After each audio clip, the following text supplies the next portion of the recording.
Students, यहाँ पे आज हम लोग properties end of parallelogram chapter की थ्योरम 14 को डिस्कस करने जा रहे हैं।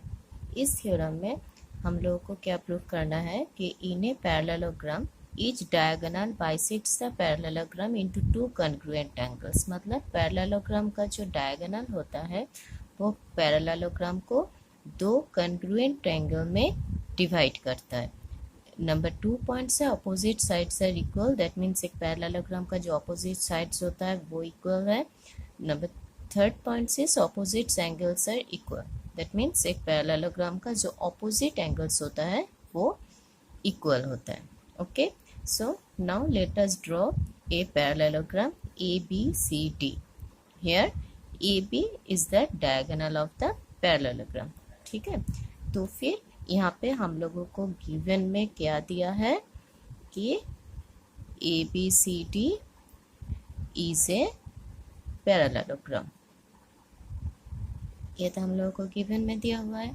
ठीक है, और क्या है कि AC इज ए डायगोनल, ये भी दिया हुआ है। ठीक है, तो हम लोगों को क्या प्रूफ करना है, ये तीनों पॉइंट प्रूफ करना है। तो we have to prove it कि क्या प्रूफ करना है। नंबर 1 देखो, each diagonal bisects the parallelogram into two congruent angles. That means यहाँ पे देखो AC इसका डायगोनल है, तो ये AC, ये जो ABCD पैरेललोग्राम है इसको दो ट्रायंगल में बांट रहा है।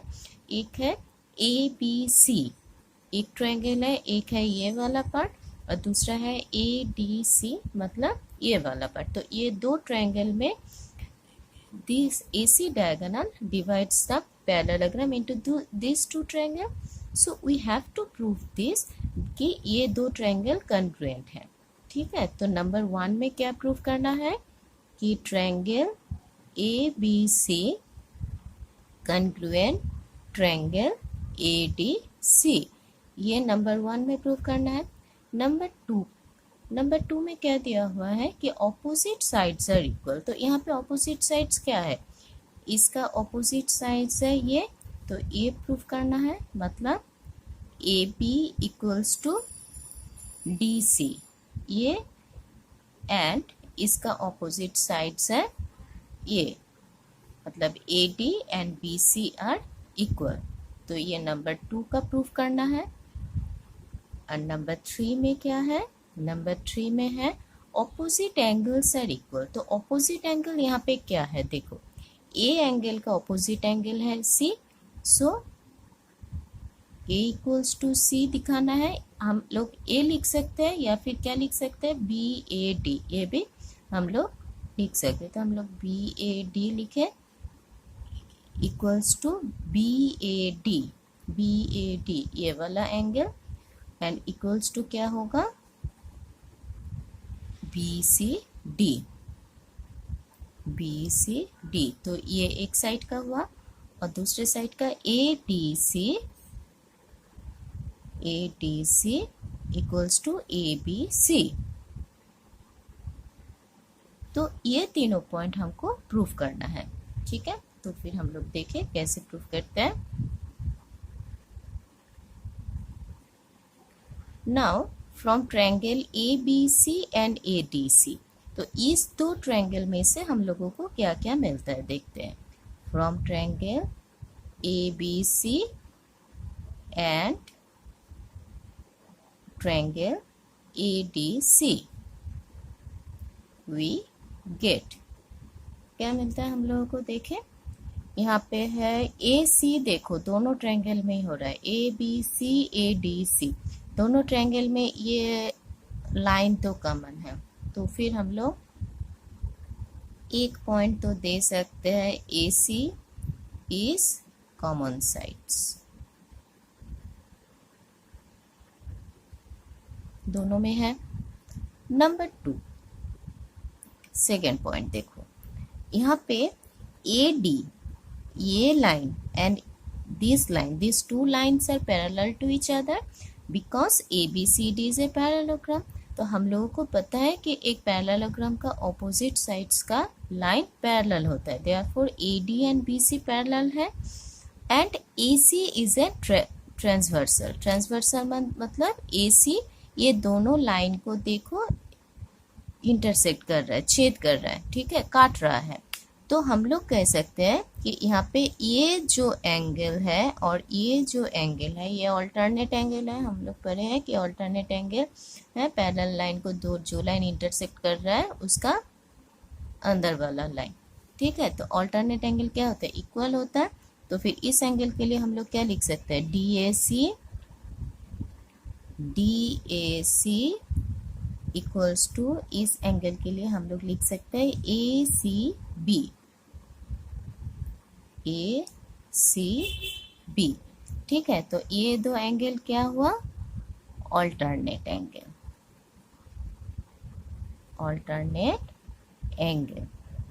क्यों alternate angle, AD is parallel to BC। ये ऑल्टरनेट एंगल किस लिए है, इसलिए कि AD एंड BC पैरेलल है एंड AC ट्रांसवर्सल है एंड AC इज ट्रांसवर्सल, इसलिए है। नंबर 3 पॉइंट, ये दो पैरेलल लाइन का गया, तो पैरेललोग्राम का दूसरा लाइन भी तो पैरेलल है ना, बाकी जो दो लाइन बचता है मतलब ऑपोजिट लाइन पैरेलल है। तो AB एंड DC ये भी तो पैरेलल है, तो ये पैरेलल है तो इसका भी तो ट्रांसवर्सल AC है तो इस लाइन के साथ जो एंगल बनता है ट्रांसवर्सल का तो वो भी इक्वल है। ये देखो ये एंगल CD लाइन के साथ बनता है और ये एंगल AB लाइन के साथ बनता है इस ट्रांसवर्सल का, तो ये दो लाइन एंगल भी इक्वल है अकॉर्डिंग टू ऑल्टरनेट एंगल। तो फिर हम लोग क्या लिख सकते हैं उसको, ACD इक्वल्स टू ये वाला ACD और इसको हम लोग लिख सकते हैं BAC। तो इसका क्या कारण है, इसका कारण है ये भी ऑल्टरनेट एंगल है। क्यों ऑल्टरनेट एंगल है, ये इस पैरेलल लाइन की वजह से है। तो फिर हम लोग क्या लिख सकते हैं, AB पैरेलल टू CD और AC इज ट्रांसवर्सल, ठीक है। तो ये तीनों पॉइंट हो गया। तो अब देखो इस ट्रायंगल का, इस ABC ट्रायंगल, तो हम लोग कौन सा ट्रायंगल ले, ABC एंड ADC, तो ये दो ट्रायंगल में ये दो एंगल सेम है, ये दो एंगल सेम है और AC कॉमन लाइन है, तो फिर ये दो ट्रायंगल कॉन्ग्रुएंट हुआ। So therefore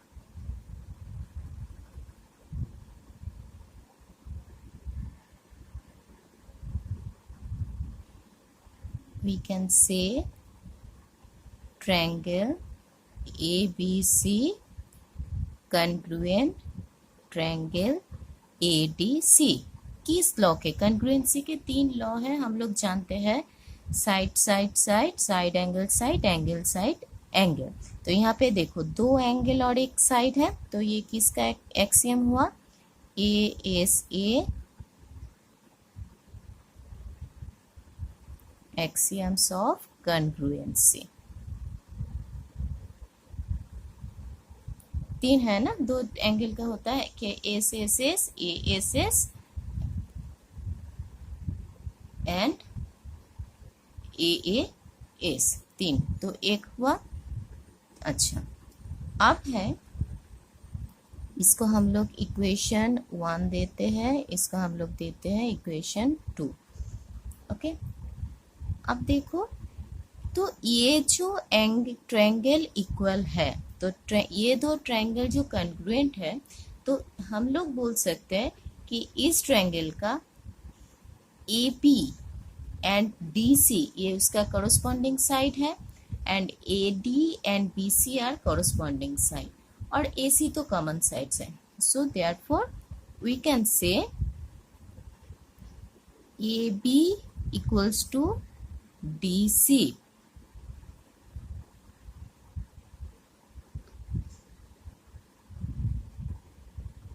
corresponding sides of congruent triangle, क्योंकि वो तो ट्रायंगल तो कॉन्ग्रुएंट है ना, कॉन्ग्रुएंट ट्रायंगल। जैसे कि ये दो ट्रायंगल कॉन्ग्रुएंसी है। कॉन्ग्रुएंसी मतलब क्या है? कॉन्ग्रुएंसी मतलब है इस दो ट्रायंगल पूरा एक है। एक है मतलब इसका एक साथ एक एक करके साइड मिलेगा, एक एक करके एंगल मिलेगा। तो वो एंगल और साइड कहीं पे भी रह सकता है, पर एक एक करके एंगल मतलब इसका तीनों साइड, एक ट्रायंगल का तीनों साइड दूसरे ट्रायंगल का तीनों साइड के साथ मेजरमेंट में एक होगा। तो यहाँ पे A B equals to D C है and A D equals to B C. तो ये भी क्या हुआ? ये भी है कॉरस्पॉन्डिंग साइड।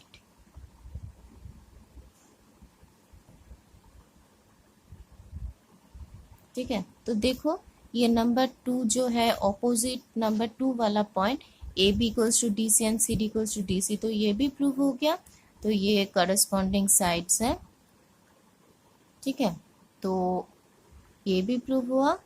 अब है थर्ड वाला मतलब एंगल वाला। तो एंगल तो यहाँ पे ये एंगल, ये वाला डी और एंगल बी, ये तो कॉरस्पॉन्डिंग एंगल है, ये भी सेम होगा। तो एक तो एंगल हम लोग लिख सकते हैं कि ए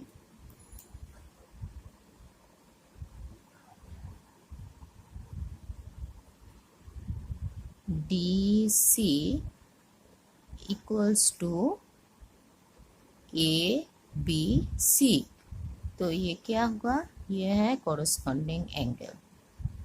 कॉरस्पॉन्डिंग एंगल मतलब दो ट्रायंगल जैसे कॉन्ग्रुएंट ट्रायंगल है तो उसका एक एक करके तो एंगल मिलेगा। ठीक है, तो यहाँ पे ये कॉन्ग्रुएंस कॉरस्पॉन्डिंग एंगल है। ठीक है, अब है कि यहाँ पे देखो फ्रॉम 1 एंड 2, ये दो पॉइंट में देखो, ये दो ट्रायंगल का DAC एंड BCA ये दो तो सेम है। तो फिर हम लोग क्या लिख सकते हैं यहाँ पे? फ्रॉम, इसके इक्वेशन नंबर हम 1 दिए, तो from equation 1 and 2 we get, देखो यहाँ पे, तो इक्वेशन 1 से हम लोगों को क्या मिलता है? DAC इक्वल्स टू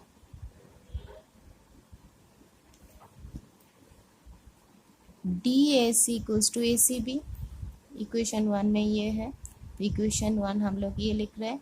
ठीक है, अब दूसरे वाला मतलब यहाँ पे BAC एंड DCA ये भी तो इक्वल है, ये दो पार्ट, ये ACD या फिर हम लोग लिख सकते हैं ACD वहाँ पे है, या फिर DCA एक ही है, तो फिर कुछ भी लिख सकते हैं।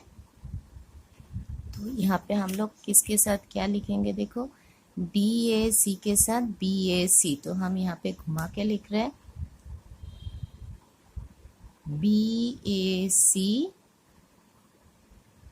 Plus ACD। देखो फिर से मैं बोल रही हूँ, ये दो ट्रायंगल जो इक्विलेटरल ट्रायंगल है, तो इसका तो हम लोग 1 एंड 2 पॉइंट में किए कि ऑल्टरनेट एंगल से, तो ये दो एंगल सेम है, इसका ये दो एंगल सेम है। तो अगर हम लोग ये दो एंगल को प्लस कर दे, तो प्लस करने का मतलब क्या है? तो ये जो पूरा एंगल है, ये दो पूरा एंगल सेम हो जाएगा, मतलब C इक्वल्स टू A हो जाएगा। तो वही हमने यहाँ पे किए। तो DAC प्लस BAC, तो DAC एंड BAC दोनों मिलके क्या होगा? BAD। तो हम लोग यहाँ पे क्या लिख सकते हैं इसके बदले? BAD इक्वल्स टू यहाँ पे क्या है next A C B A C D, तो उसके बदले हम लोग क्या लिख सकते हैं B C D, B C D. तो ये हो गया। तो ये तो पहले यहाँ पे इक्वेशन में हम लोग प्रूव किए कि ये कॉरस्पॉन्डिंग एंगल है, तो इसके वजह से यहाँ पे हम लोगों को सेकेंड वाला पॉइंट भी मिल जाएगा कि ये भी इक्वल है। तो फिर देखो हम लोग यहाँ पे अगर लें, सपोज ये है हम लोगों का, ये इक्वेशन 1 दिए, इक्वेशन 2 दिए, ये हम लोग इक्वेशन 3 दिए, ठीक है। ये जो है ये दो इक्वेशन हम लोग क्या दिए, ये मिला हम लोगों को इक्वल वाला 4, ये मिला 5, ठीक है। ये है हम लोगों का 6 और ये मिला 7, ठीक है। तो 1 नंबर ऑफ प्रूफ किससे हुआ, तो फ्रॉम 3 कौन सा प्रूफ हुआ, 1 प्रूफ हुआ कि दो इक्वल है। From 3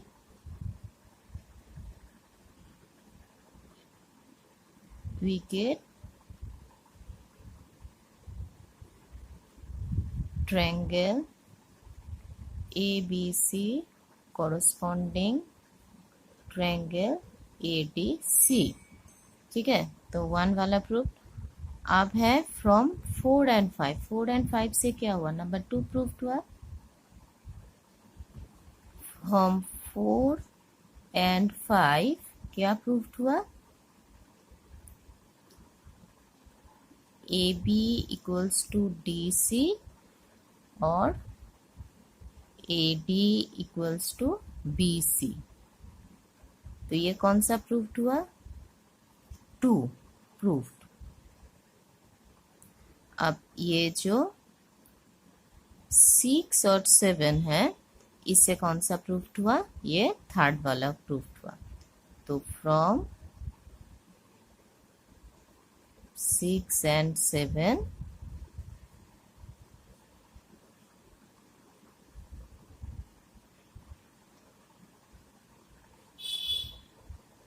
3 point is proved, okay।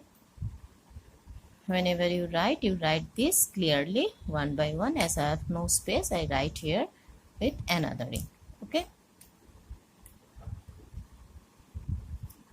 So हम लोग यहाँ पे क्या सीखे कि अगर एक पैरेललोग्राम का AC एक डायगोनल्स है तो वो पैरेललोग्राम को दो कॉन्ग्रुएंट ट्रायंगल में डिवाइड करता है, उसका ऑपोजिट साइड्स इक्वल होता है पैरेललोग्राम का और ऑपोजिट एंगल्स भी इक्वल होता है।